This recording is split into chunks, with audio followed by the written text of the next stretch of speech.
And what a course it is too. 19 laps of a 13.25 kilometre circuit. The high spot on the start and finishing line, they climb to 245 metres, and it is a 4 kilometre climb with a slight levelling just before the finish every lap. And as we watch the field roll away here on this opening lap, one rider has gone clear, and he is the young Colombian rider Raul Montana, a new professional rider. And the worst fears of the riders realised. It's already 90 degrees Fahrenheit with the temperatures tipped to reach 100. And this is Raul Montana. His lead has now gone up quite dramatically, actually.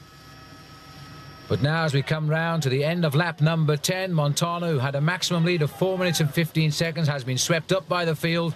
And more or less, he came back to them. He simply cracked. And the rider going away now is his Colombian teammate here, Luis Espinoza. So he's trying to carry on what Montana has done for 110 kilometres. And 20 minutes 34 seconds. Well, the first lap was the quickest when Montana went clear so far. That was 18 minutes and 35 seconds. A very quick lap indeed. Nothing else has gone inside 19 minutes. Over 3.5 hours now. So they're reckoning another 3 hours in the saddle. 9 laps to go. And here is our first chance to see Luis Espinoza. Well, the Colombians have come here to distinguish themselves, perhaps because the world title will be in Colombia next year. But my goodness me, even if they may like the hot weather, this is severely hot today. And now we've got the Swiss rider down there being trailed by another one of the Spanish riders. The Spanish rider has been quite active today as well.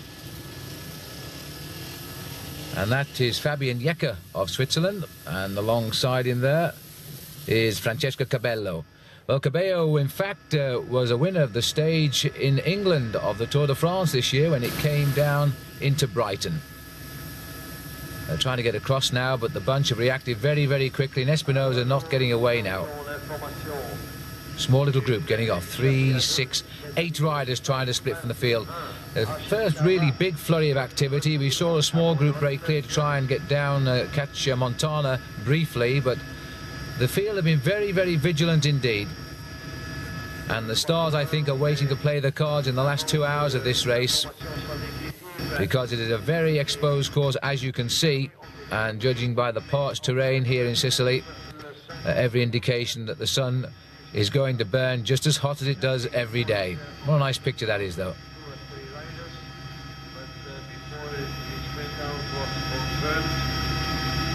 A long, thin line of a very angry field now as the World Championship enters the most crucial phase.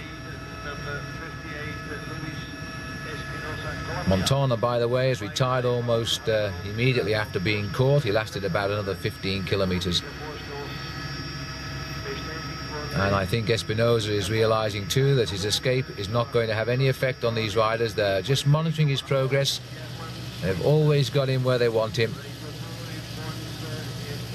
Rides for the Spanish Artiac team.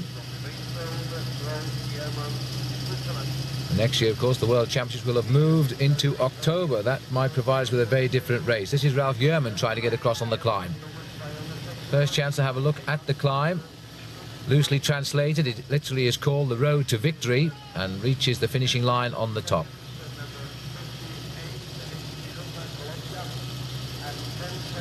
But the field have been content to keep the tempo and keep control of everybody. Pedro Delgado of Spain at the head of the field, riding his last World Championship. And Espinoza, I think, is going to have company very, very soon indeed. Ralf Jurman looking over his shoulder now. But the field are coming back together, and in fact an immediate counter-attack here. It looks like Lee Sherwin from Australia ending his first full season, but sadly rumours are not holding his contract in Europe next year. 8 laps to go now. Another quick lap, 20 minutes and 18 seconds. Now the field is all together. And now we're going to see a very different race. That looked like Richard Virenque trying to get up. Just one rider dangling off the front. I don't think it's Espinoza. I think we've just caught him. Richard Virenque now, well, what a different rider he's become this year. In fact, it is still Espinoza. So Espinoza just hanging on. Well, not anymore. Swept away by a very active Richard Virenque of France. And now the Italians are putting in an appearance. This is David Cassani. And number 8 is Giovanni Farazin. Farazin also having a great season. Well, the Italians are going to want to do well here. They've waited now, but now they feel it's time for a change. They've allowed 2 Colombians to dictate this race so far, but now just look at the number of blue jerseys in that lead group. There's a slight split in the pack. Sign of tired legs as they come up towards the end of the lap.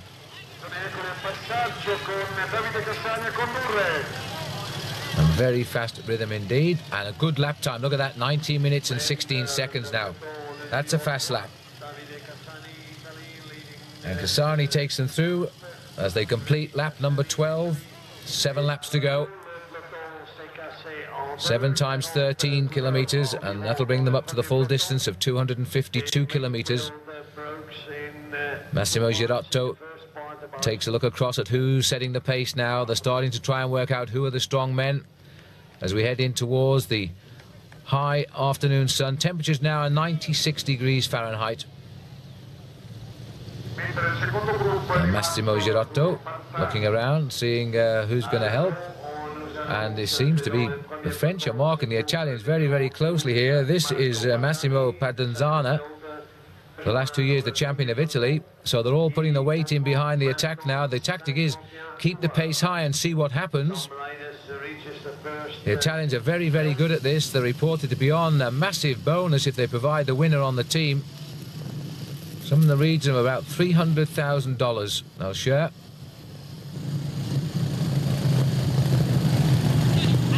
Well, it's not so long ago when the Dutch dominated the World Road Race, the days of Jan Roos and Jerry Knetman. And in fact, used to see the orange jerseys rather of Holland bashing it out at the front like this. But these last few years, it's been all Italy. Ever since Gianni Bugno won the Milan-San Remo in a record average speed, then went on to absolutely eclipse the Tour of Italy field, which took him to the world #1 ranking position. Bugno a non-starter today, by the way. And they forced a split, the Italians. But that peloton by far from giving up, forming its traditional arrowhead as they try to hold that breakaway. Gianluca Bortolami, what an amazing turnabout his season's having. He's really now a very, very serious challenger for the World Cup after his win in the Leeds Classic and indeed 6th in San Sebastian, and also winning the Championship of Zurich. Once a great domestique, and now he's heading up to be a leader. He's in that little breakaway.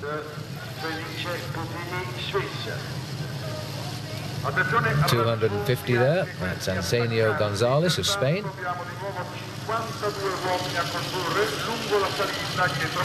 Steve Barr of Canada here, tapping out the rhythm. Robert Miller on the far side for the British team, riding for TVM, of course. An attack by Pedro Delgado, who says goodbye to world-class racing this year.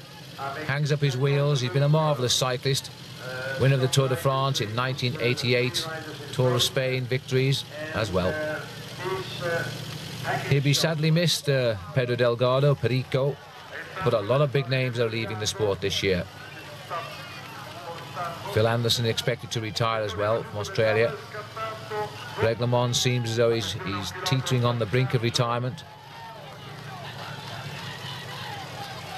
Well, I suppose it's all right if you're a spectator, but for the riders now, this hill is becoming a real mountain. A very difficult climb indeed.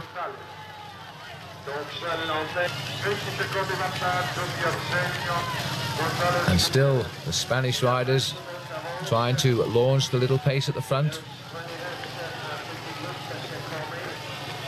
And this rider up here now is still Gonzalez. In fact, he swapped places with Delgado. Delgado went back into the field. Gonzalez is holding his own at the front now. And that's Scott Sunderland of Australia, who's up there on the right of our picture. The Germans have come across. Could well be Rolf Aldag setting the pace. And just behind him, Claudio Chipucci, taking a little bit of a turn for the better now with some of the big names coming up. 6 laps to go, and they've got a split on the field.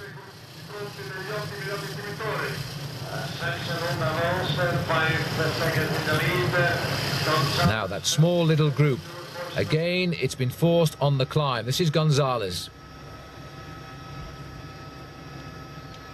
The Spanish have been very active today. The Spanish speakers, indeed. Let's not forget Colombia. Now Gonzalez will be very pleased if he takes a look over his shoulder, because he can't expect to win the world title on the break at this stage on his own, but if he can get this group across to him, then it might be a different championship. That's why he's looking over, seeing what's coming, and that group is coming up. He spotted it, now he's going to relax a little bit, let them come up, rest while he can, and see just who is in this group. Well, this is quite a significant group. There's Claudio Chipucci there.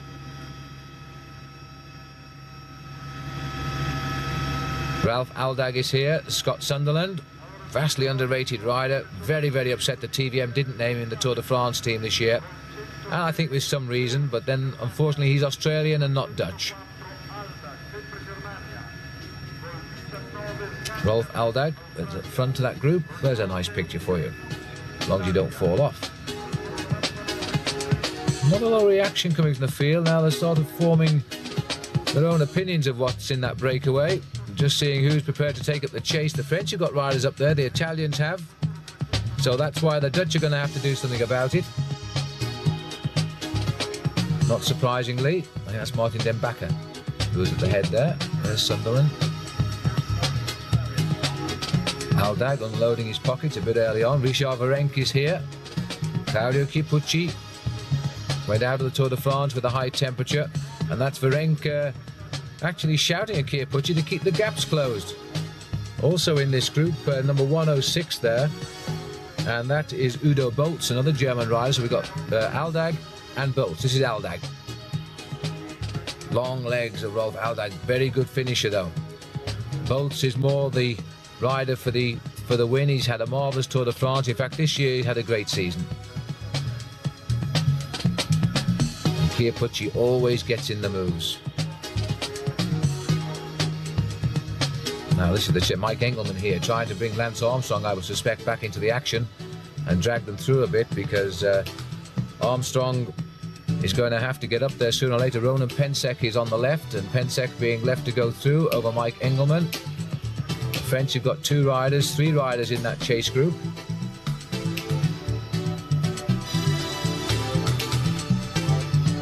And the benefit of the helicopter, seeing that this group is getting away a little bit now.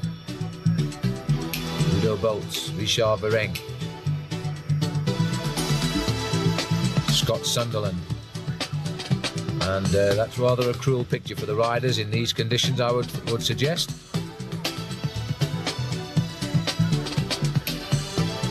And this is a very useful carrot now. There's the first time check, 30 seconds. And it was all started by that rider there, Arsenio Gonzalez. I think the Dutch rider who's got up here is Eric Breukink.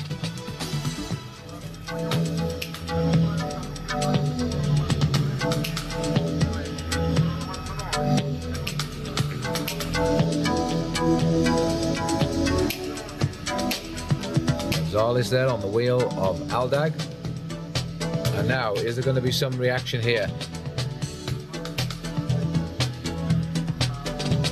That was, I think it was Vyacheslav Bobrik who was waving his arms around. And this is a chase behind, I think, one or two riders in the pack. They've had a crash here, and one of the falls has been Bortolami, and I think the other one was Farazin. And so that's who they are, trying to get back into the action. They've been left behind a little bit, but they're coming through well. That's Bortolami, and the other rider is Gianni Farazin. So these two riders back through the convoy, trying to rejoin the field as fast as they can. Well, they were almost at the head of affairs when they went down, but they were off our camera. We never saw them go. We charged out through the Valley of the Temples.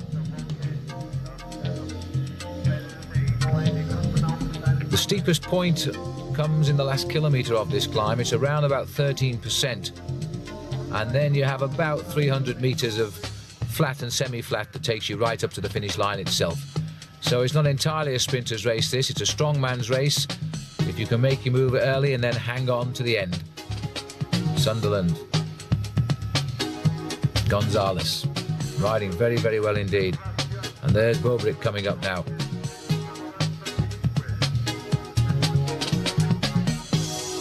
Vyacheslav Bobrik. I think first we heard of him was in the Tour de Pont, actually the Tour de Trump in those days, 1989. as a young member of the Russian, or the Soviet team as it was then. He led the race for a while before he met his, got cooked in the Devil's Kitchen, I seem to remember, in the Catskill Mountains. And Raul Alcala went on to the victory. Well, Raul Alcala, one of the noted non-starters today, and that's another rider who'll be hanging up his wheels at the end of this season. Another personality gone from the field. Here's Bobrick.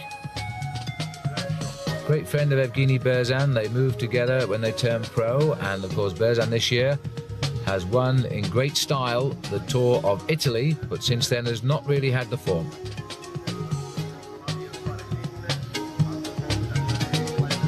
Well, Farazin and Bortolami are almost on the tail of that peloton now, we hear. And we're on the climb itself. And this is Bobrick. Well, the peloton are right up behind that breakaway now, rather sadly, because they've picked up all the lead cars. Martin Brun there from Holland, the chief commissaire, trying to get things sorted out and get all of these motorbikes out of the way, because they're going to close in very rapidly now. We're going to see a regrouping here, I think. Now, this is the head of affairs at the front. And this rider here looks like Peter Ugramov.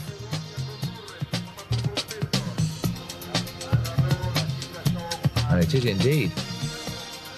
Ugramov, followed by number 10, Thurlin, winner of Milan San Remo. And a very good season he's having as well. The Italians have got so much strength now. Number 99, Richard Virenque.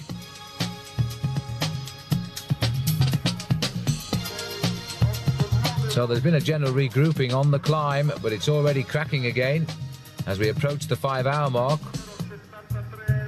Scott Sunderland still there at the head, keeping the tempo nice at 5 laps to go. 19:27, that's a very quick lap. And it looks to me as though Armstrong's going across in that little group. Lance Armstrong, the defending champion. The field has split this time. Up on the 5th climb, 5 laps to go rather. The field has gone. Chiappucci's trapped in what is appearing to be the 3rd group now, and at the back of it at that, as Ugramov, the champion of that final week of the Tour de France this year, when he really did take on Miguel Indurain. Took a little bit of time out of him, although you have to feel that Miguel let him take it at times without using too much energy. But even so, he finished 2nd overall, and this is now Francisco Casagrande, another Italian having a dig. On the descent through Agrigento and away from the finishing line. Casagrande, not a great winner, won a small race this year, the Grand Prix of the Industry, but he is an excellent rider and one that everybody wants on their team, a really strong rider, number 4. One day he's going to win a big event, I'm quite sure of that, Casagrande, if he gets his chance.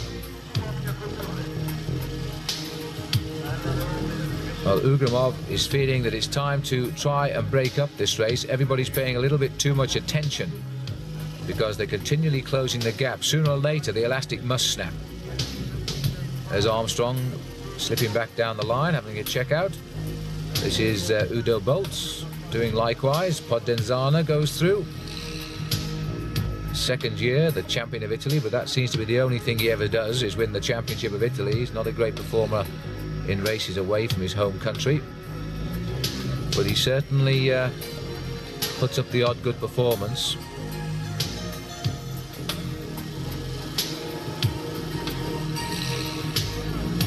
Richard Virenque,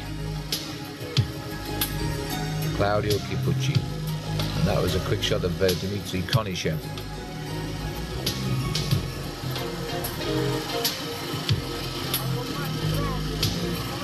And this is Bobrick playing a big part again, and David Cassani. Cassani is one of those solid riders. I remember him leading in the King of the Mountains in the Tour de France a couple of years back, and he was laughing because he doesn't see himself as a climber, but he is certainly a very aggressive rider. Been a pro since 1982, I think. It's 12 years as a professional.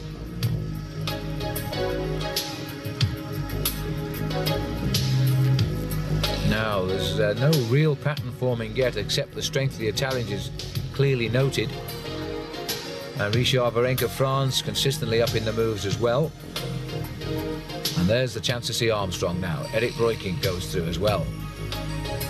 Petr Ugramov.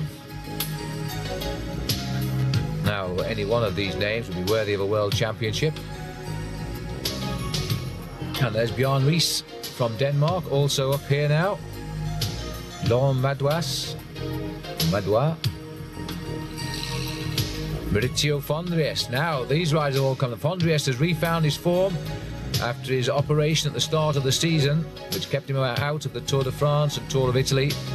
He made his comeback in the Tour of Great Britain, and in fact he won that race, having won in the opening time trial. He scored again during the race in the next time trial, ran out the winner, and since then has been back on form. Whether he'll have the legs to go the distance though. André Schmil, 271, World Cup leader, has won Paris-Roubaix this year. But he's struggling a bit in the World Cup now. I don't think he's going to make it. Well, it looks to be about 25 riders forming at the front. Another Italian up there is Bruno Cenghialta. This is the champion of Switzerland now, Felice Puttini. Not a big rider, but he's picked up the championship, and in fact he finished 17th in the World Championships last year. He may well have read the right move again too. And Cubinho, 260, is the Spanish rider who's made this split. Scott Sunderland again in a move. Armstrong, inspired by his victory last year, the adrenaline still flowing perhaps, feeling that this is his jersey and he's not going to lose it lightly. He's read the move well so far. And this is Chiappucci trying to get across. I think he's got Dmitry Konishev with him there.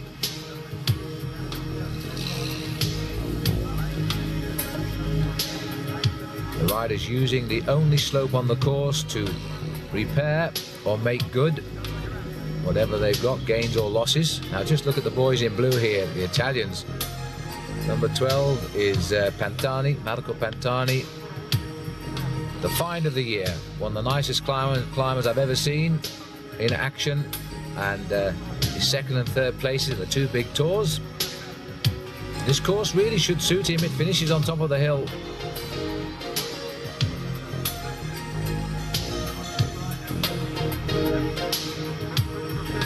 So the riders still in the breakaway, setting the pace nicely, and we've got in fact the chase being enacted now by this man here. And in fact Claudio Chiappucci has got Stefan Erlo of France going across with him. And look at the power as he goes up this climb. He's got the big ring on and he's trying very, very hard to close this gap quickly before that breakaway goes clear. Erlo is not going to help him because he knows he has a teammate up there, but so too does Chiappucci, who doesn't seem concerned about that fact. He's getting himself across. He won't see Erlo as a long-term danger man, I don't think, so he may feel it's worth the gamble. And there's another rider there in absolute no man's land as well.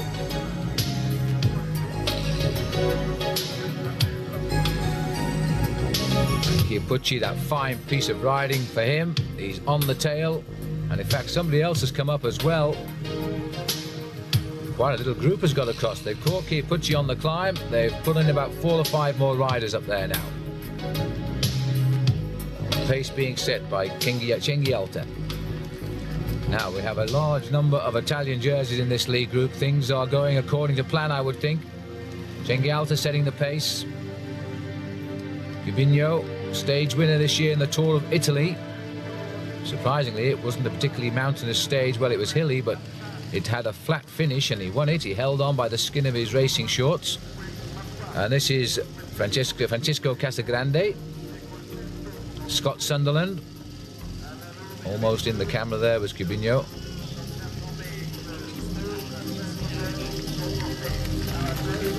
And so the riders now looking to me as though they're starting to build themselves a little lead. There should be a lot of concern in the main field. The Germans have put a lot of riders up in the front of that chase. Here's Casagrande.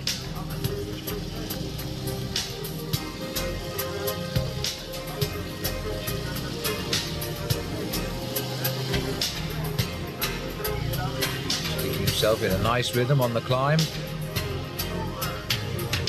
His job here is simply as a workhorse. They won't be counting on him to win the World Championship. Massimo Girotto is also up here.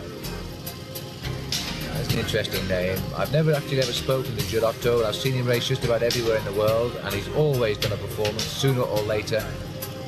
Stage winner in the Tour de France in the past. I remember him winning in Geneva and at Buzinej, where Robert Miller went off course just before the finish line. He will come up with a result somewhere, always. But it's left to Casagrande to keep the pace going.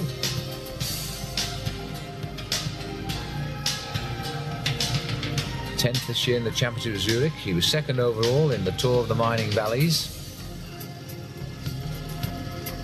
And Girotto, time for a shower. And time to do a bit of work, it seems. And there's still one more Italian rider here. He's still trying to get across. I haven't actually identified him, but he's down there and he's trying desperately to reach across the group. But it looks as though it might be, from what the commentator is saying, Gianni Farazin, who's trying to get across.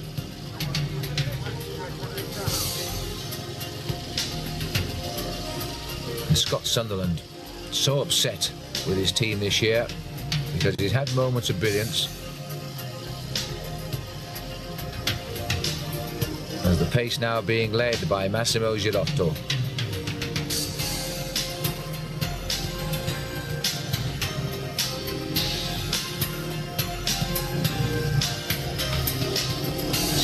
Bjorn Ries, number 73. Another man who has excelled these last couple of years, as has many riders from Denmark, in fact, and the popularity of the sport in Denmark now has gone through the roof. 35 seconds is the gap. It's not a lot, especially on this climb. Girotto continues his pace, stage winner this year in the Giro d'Italia. And in fact, he won the Tour of the Mining Valleys, which Casagrande was second in. And that was his first stage victory, by the way, in 12 years of cycling for Girotto, Massimo Girotto. Now, Bjorn Ries comes through on, wants to see the finish. Eric Breukink coming up the climb here too. No, it's not Breukink, it's Eric Decker, that. This is the second group up on the climb.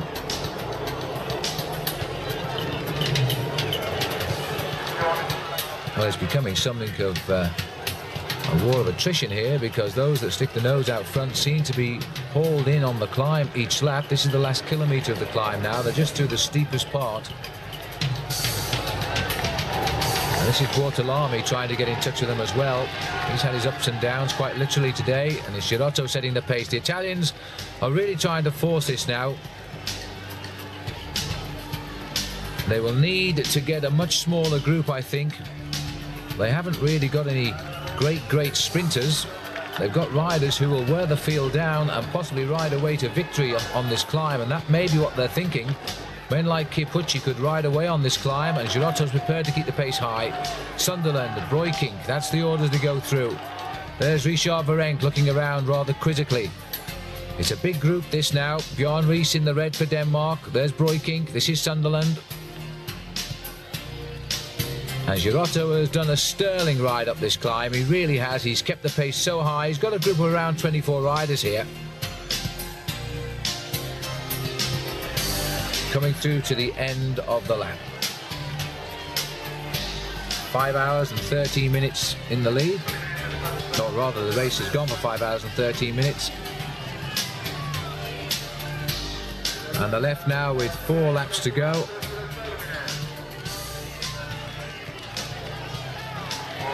Well, that was Stefan Erlo who's led them through, but I don't think he'll survive very long. 46 seconds and counting has gone through. Eric Decker bringing through a chase group. In fact, it's almost a minute. Johan Bruneel of Belgium is in this group. Bobrick.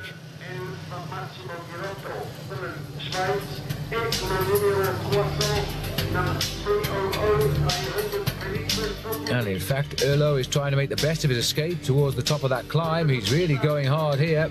The trouble is, you see, once you're off the hill, you've got this wide section of road with long views and visibility, and it's really difficult for a rider to slip the field. Erlo, and they're trying to finish him off very, very quickly.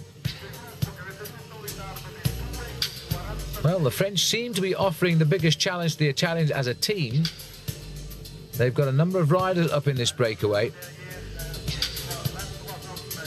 How cycling fortunes switch, because the Dutch now really don't seem to be in this race at all. They've got Dekker chasing, they've got Breukink in the group, and Breukink needs a good performance because the rumours are he's losing his contract with Once, the Spanish team. He hasn't turned out to be the big winner, which they paid the big money for.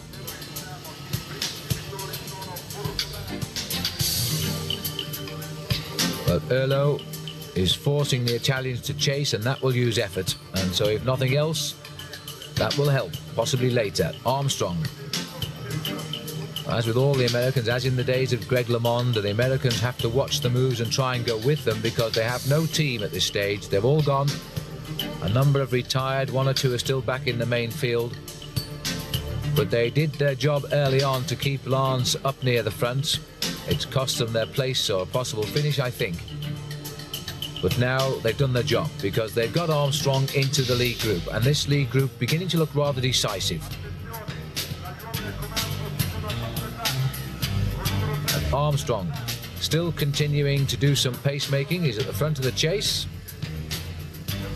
They're keeping Erlo in sight, but my goodness me, he's going well.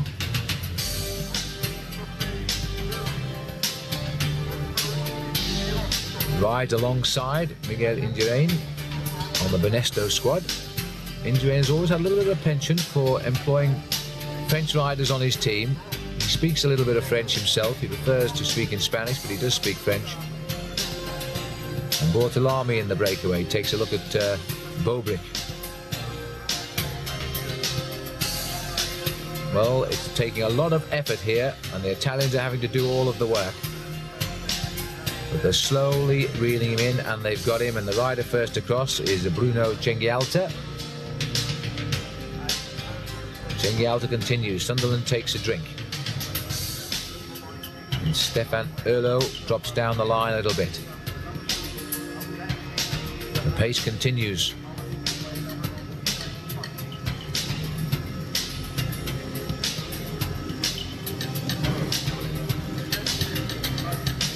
And the Italians, you see, want to keep the pace high. Casagrande is going back to give the leaders a workout there. Cenghialta for Fondriest is here. He's taking as much rest as he can down the back of the line. He may be one of their star cards. This is Cassani, little old David Cassani. He's won about 16, 17 races as a professional in those 12 years as a pro, but